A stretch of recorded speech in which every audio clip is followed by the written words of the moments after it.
യേശു നന്മകളുടെ ഉറവിടം. ദൈവത്തിന് മഹത്വം. ദൈവം നന്മകളുടെ ഉറവിടമാണെന്നും തന്നിൽ ആശ്രയിക്കുന്ന ഭക്തന്മാർക്ക് വേണ്ടി പ്രത്യേകം കരുതി വയ്ക്കുന്ന അനുഗ്രഹങ്ങൾ മനുഷ്യർ കാണുകെ നൽകുന്ന ദൈവമാണെന്നും 31-ാം സങ്കീർത്തനത്തിൽ ഭക്തനായ ദാവീദ് വിവരിച്ചിരിക്കുന്നു. ഈ സ്തോത്ര സങ്കീർത്തനം വിവരിച്ചിരിക്കുന്ന ചില കാര്യങ്ങൾ കോവളം കേന്ദ്രമായി പ്രവർത്തിക്കുന്ന നോബിൾ കാസറ്റ്സ് ഇവിടെ ശ്രോതാക്കൾക്കായി സമർപ്പിക്കുന്നു. നിന്റെ ഭക്തന്മാർക്ക് വേണ്ടി നീ സംഗ്രഹിച്ചതും നിന്നിൽ ആശ്രയിക്കുന്നവർക്ക് വേണ്ടി മനുഷ്യപുത്രന്മാർ കാണുകെ നീ പ്രവർത്തിച്ചതുമായ നിന്റെ നന്മ എത്ര വലിയതാകുന്നു. സങ്കീർത്തനം 31:19 വാക്യമാണ് ഇവിടെ ഉദ്ധരിച്ചിരിക്കുന്നത്. 150 സങ്കീർത്തനങ്ങളിൽ 7 സങ്കീർത്തനങ്ങൾ സ്തോത്ര സങ്കീർത്തനങ്ങളാണ്. 10, 30, 31, 40, 66, 103, 107 ഇവയാണ് സ്തോത്ര സങ്കീർത്തനങ്ങൾ. 31-ാം സങ്കീർത്തനത്തിൽ 4 പ്രധാന കാര്യങ്ങൾ വിവരിച്ചിരിക്കുന്നു.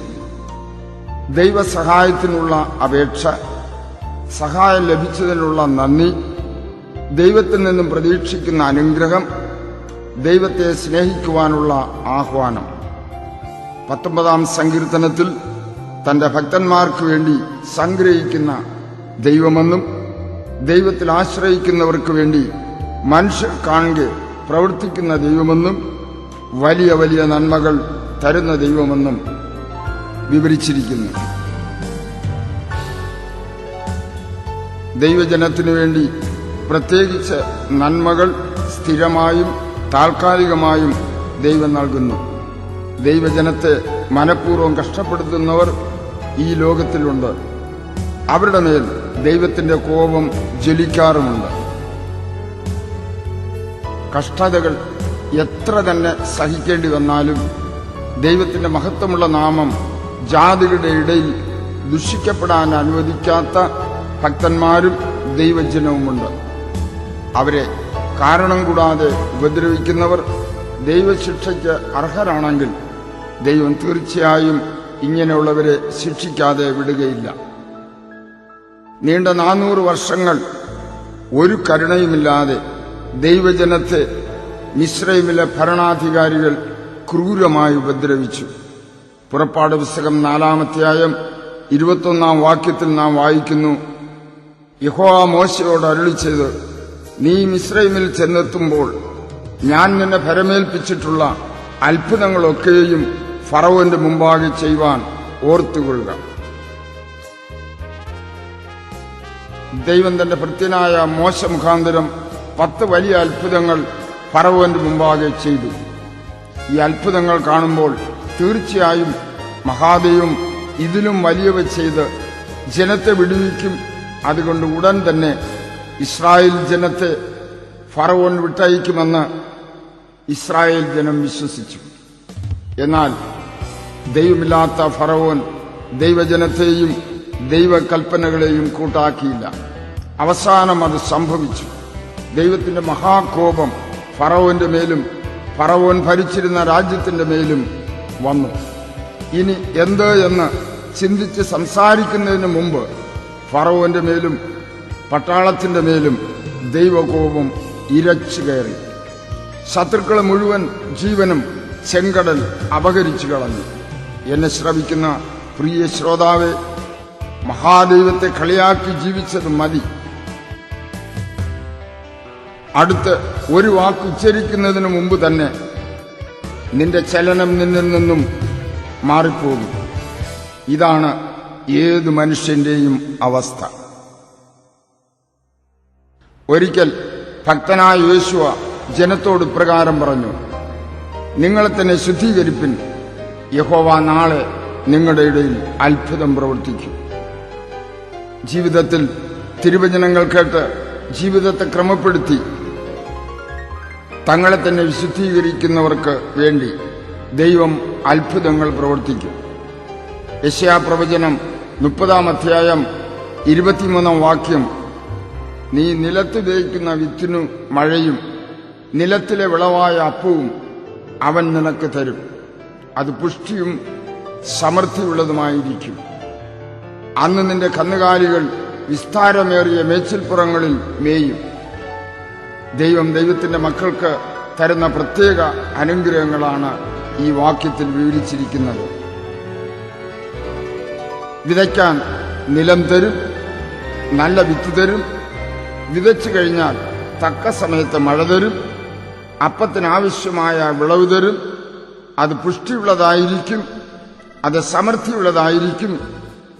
ദൈവം നമുക്ക് കന്നുകാലികളെ തരും. കന്നുകാലികൾ മേയാനുള്ള വിശാലമായ മേച്ചിൽപ്പുറങ്ങൾ നമ്മുടെ ദേശത്തിൽ തരും.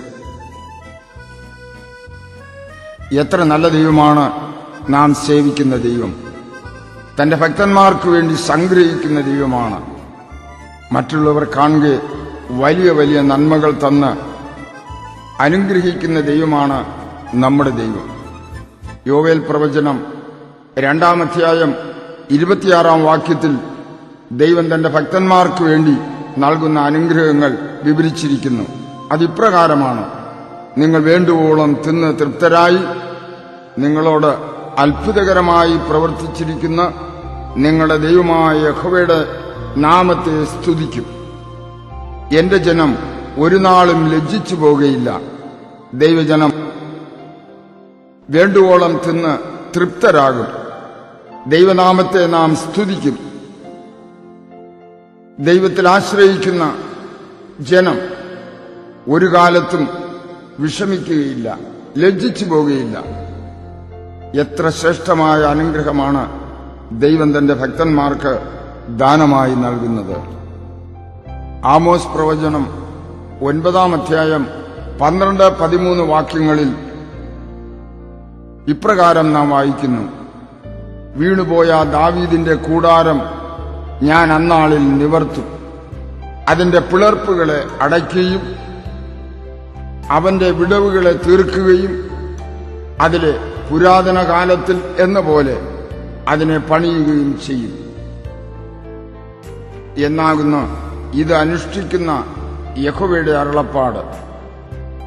ഉഴുന്നവർ കൊയ്യുന്നവനെയും മുന്തിരിപ്പഴം ചവിട്ടുന്നവൻ വിതയ്ക്കുന്നവനെയും തുടർന്നെത്തുകയും പർവ്വതങ്ങൾ പുതുവീഞ്ഞ് പൊഴിക്കുകയും എല്ലാ കുന്നുകളും ഉരുകിപ്പോകുകയും ചെയ്യുന്ന നാൾ വരും.